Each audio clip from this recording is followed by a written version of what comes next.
Hi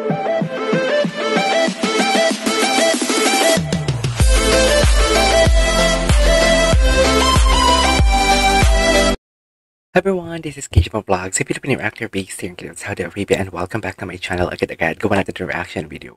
Ang The Only Exception by Paramore, which is covered by Julie Ann San Jose featuring Raver, which is Juliver. So hindi nyo kaya. Alam nyo ba na ang tagal ko na, i-chika ko lang sa inyo ha, ang tagal ko na sanang gustong gumawa ng reaction video. Kasi di ba usually gumagawa talaga ako ng mga TikTok compilation ng Juliver. So ngayon, gusto ko talagang gumawa ng reaction video sana. Pero kasi yung mga video na nakikita ko, wala silang latest. Actually, problema ko talaga sa TikTok ko. Yung tipong alam mo yung nasa-shadow ban, yung mga fanset doon. Well, yung mga bagong labas na mga video, nasa-shadow ban. Nasa-shadow ban siya. Hindi ako makakahanap ng mga bago. So basically, kaya wala din ako. Even Isagel, wala.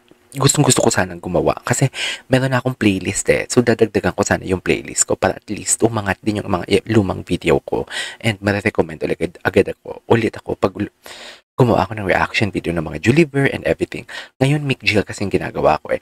So, I want to take in a longer agad-agad gawa natin ng reaction video, The Only Exception. Sana cover ang mapapanood natin dito. Baka naman kasi mapapanood natin dito, mga titigan na naman nila na parang sinampal na naman tayo ng katotohanan na sila lang ang masaya. Charis. So, in 1 second lang let's all watch this. Na-miss ko tong Juliver.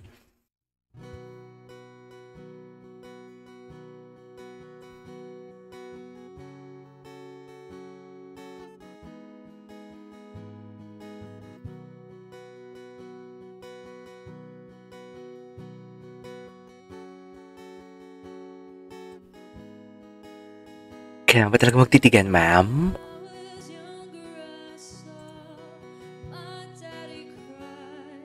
Love that. Ganda talaga.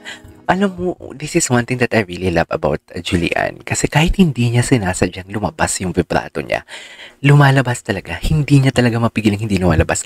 Lalong-lalo na if i-end niya yung isang stanza ng kansa. Meron talagang vibrato na lumalabas sa boses niya. I love that. I love that. Wait lang, please comment down below. Lahat ba ng danit na concert ni Julian? Ginawa ko na ng reaction video kasi na-curious lang ako kasi gustong-gusto ko talagang gumawa ng reaction video yung How Could You Say You Love Me? Sana meron pang ibang version nun. Kinanta niya ba yung sa kay Danny Tan? I don't know. Anyways, let's all watch this ulit. sorry. Dami kong boses. Ulitin nga natin.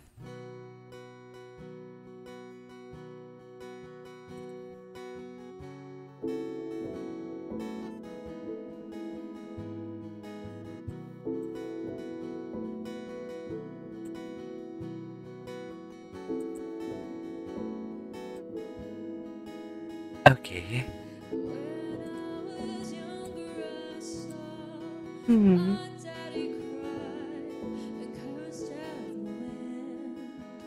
God.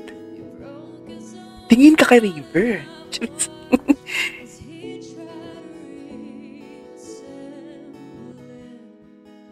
Mamaya na ako titingin sa kanila. Dadamdamin ko muna yung boses ni Julian.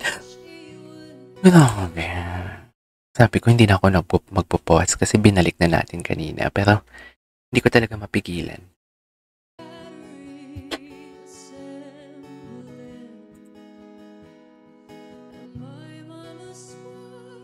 Ganda.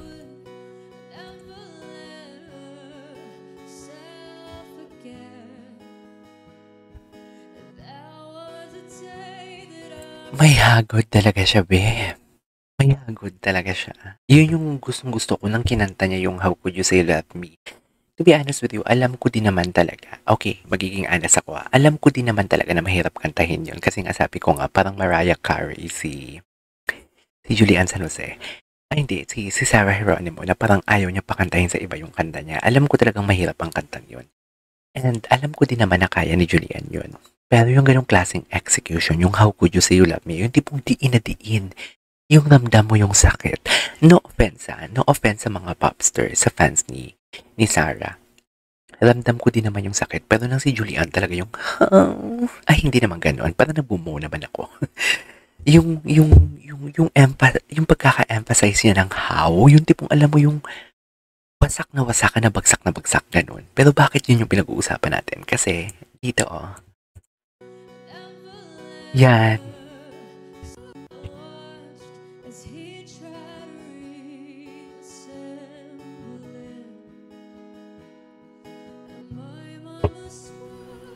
Ganda.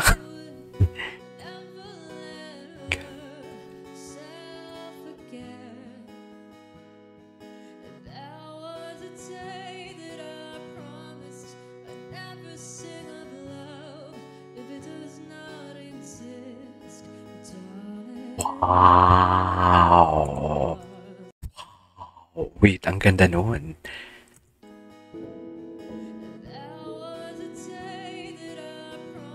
Ang ganda nun.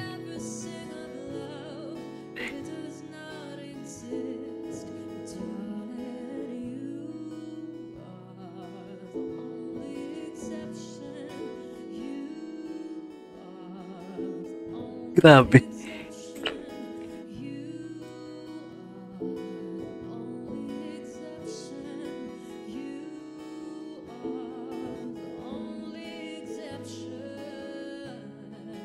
Ang ganda.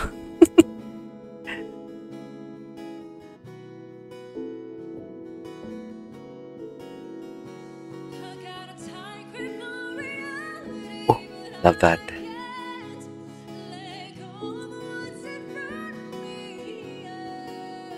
Diin. Oh. Akala ko kikiligin ako sa kantang to. Julian never disappoints.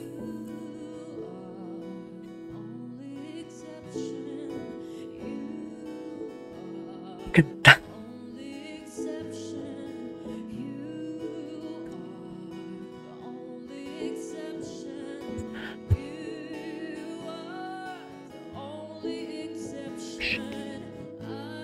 Ay, wala pa pala.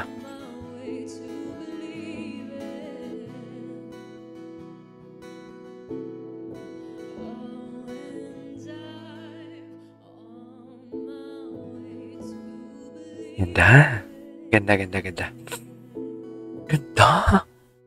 Ang ganda, lalo na yung low notes dito. Ano? Don't tell. Magtititigan pa yan. Charis. Oh. Kailangan ba talaga mag-appear? Anyways, there you go guys. That is our for today's video. The only exception covered by Julian San Jose and Favorite. I love that. This is KJ Vlogs and see you on my next vlog. Bye!